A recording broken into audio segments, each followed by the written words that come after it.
Hi everybody, I'm Bree the Plant Lady, checking in with an early July weekly garden tour. As you can see behind me, the hibiscus are out in full bloom and everything is looking great after the 5+ inches of rain that we have received in the last week. So I'm so excited to give you an update on how all of these foodscapes are growing that I've primarily grown from seed. So I hope that you will be inspired by today's video. Well, hopefully you've all seen the thing on Facebook that's like, a garden with holes in it is a healthy garden, because it's true. And I obviously live by that mantra. The hibiscus have some seasonal pests, but as you can see, it does not prevent them from blooming. And this one is always spectacular. I'm sorry, I don't know the name. This was a trial plant, and I'm not even sure that it's in circulation at this stage. I've had it for a number of years. And as I pan across here, I'm really excited that this border that I planted about a week ago is starting to germinate. What can I say? Germination is always what I'm looking for. I did move a bunch of hydrangeas from the front bed back here. They are right now protected by at least one layer of cattle fence.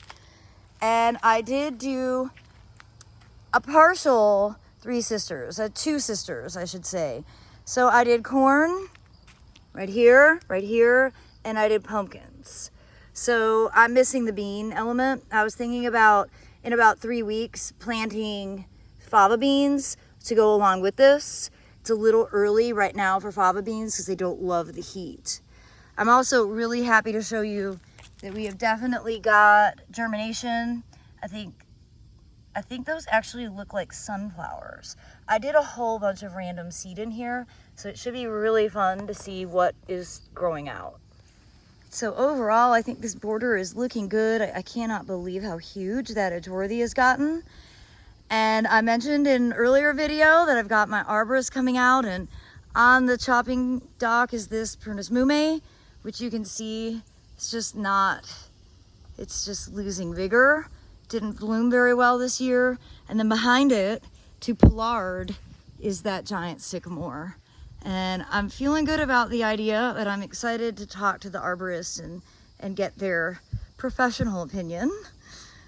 Everything in these borders is doing really well. It's pretty amazing how well that spring something Corolopsis, how it's doing now that it's in real full sun, because you know it used to have a witch hazel growing up over it.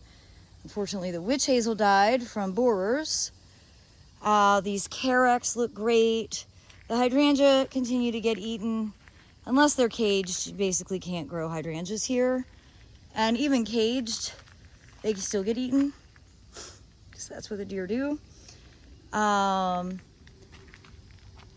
In an ideal world, I would get this mulched, but I'm not in an ideal world, and I'm not going to get it mulched. But I am pleased that it is all seeded. I don't see a lot of the seed germinating yet, and in part, I think this is just too much shade. So in the future, I'll be thinking about what exactly realistically to put here. However, that shade pattern is going to change dramatically when that tree gets pollarded. So I need to stop making preemptive decisions and assess and evaluate in the reality of time. Because when that gets cut way back and this canopy disappears, this actually will go back to full sun, and everything that I planted in here should actually grow really, really well. Well, as we come along to the main section of the backyard, I'm really happy with how these foodscapes have turned out. So let's start over here. We've got peppers that are settling in well. Right here, we've got peanuts germinating, got eggplants that are growing. You know, same combo over here with nice self-seeded zinnias. I think this is the first year that I didn't drastically overplant everything, so that also feels like a win. And here we've got rosemary and a self-seeded zinnia, and then more peanuts. We've got cucumber. We've got sorghum, a different type of cucumber growing there. So soon, hopefully, all this stuff will get attached and start growing, and I will have some delicious fruits to be able to eat and pickle. Well, the feed tank bed is doing well.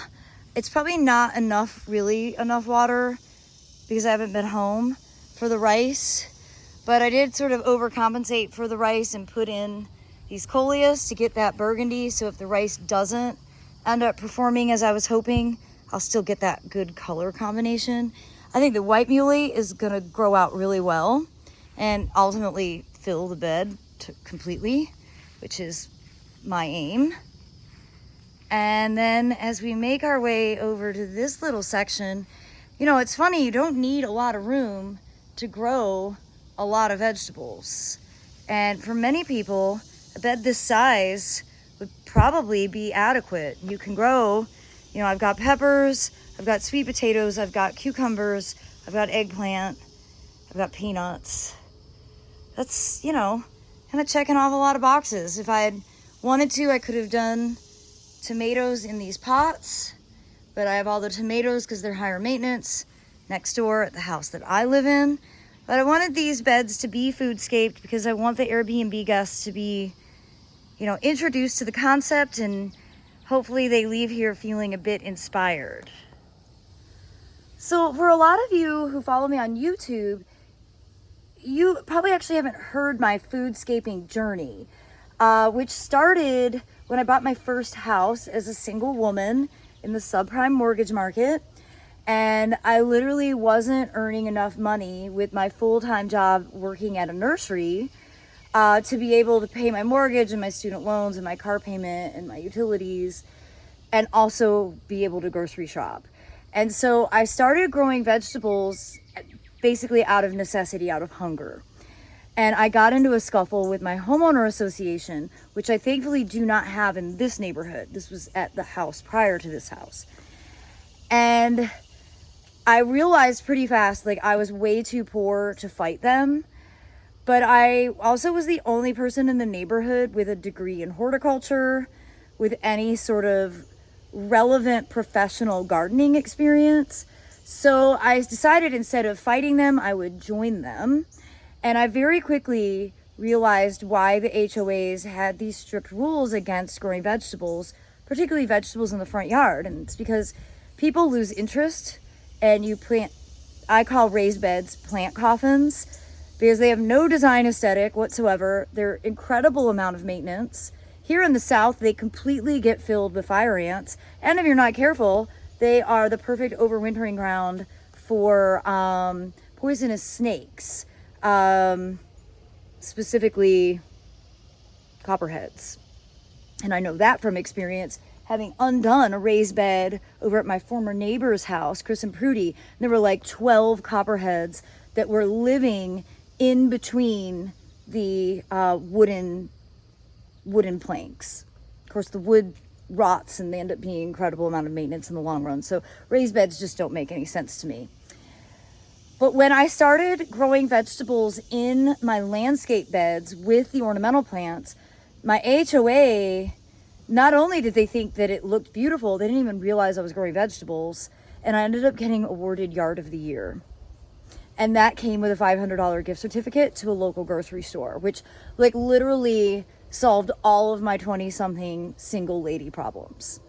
And I became really motivated to share that experience with others, which is how I started doing speaking engagements and then wrote books and really kind of got to be known nationwide for this concept of just integrating your vegetables with ornamental plants, grow your vegetables in plain sight, and stop segregating them to one isolated zone where it's impossible to do proper crop rotations, and then you end up with disease and insect pressure that's unnecessary.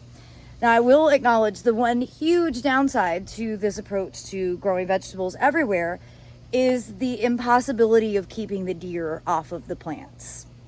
And deer like ornamentals and edibles equally.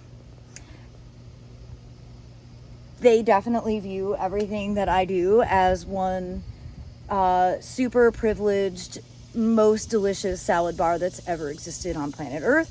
And to be honest, if I was a deer, I would want to live here too. So I can't totally blame them. But that's a little background on how I got known to be the foodscape lady and ultimately wrote my book, The Foodscape Revolution. So I know I've been doing a lot of deer complaining, but this is partly why, because you see half of these are blooming, and you see I've got a butterfly and lots of bees. But the front half is not blooming because the deer keep eating it. So we have rain in the forecast every day this week, but I am gonna go ahead and put out some deer spray with the naive hope that maybe it will help make it so that these flocks can bloom and all the butterflies in Wake County will come and visit my yard.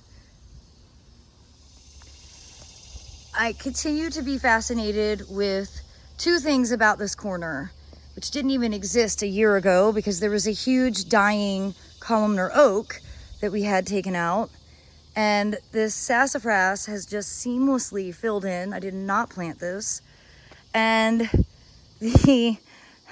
what I might consider invasive oregano has completely taken over as a ground cover. And I think I put like 4 or 5 oregano plants in, which is, yeah, definitely more than necessary. But it's taking up a lot of square footage. Now, the sassafras never live for very long. And the fact that they're already starting to turn yellow or to turn their red, their fall senescence, is a sign that this one's probably not going to be here for much longer. They get some sort of wilt and this, like the whole trunk turns black, and I just cut the dead ones down and then new ones sprout out. And to be honest, I'm fine with that. I'm actually really surprised that these are as big as they are, but you can see there's a dead branch there, and you can see how the trunk is starting to turn brown, and that's a sign that probably by the end of fall, this one will be dead. And realistically, both of these, they actually have a pretty big caliper. Both of those will probably die back. So it's okay, I'll just prune them.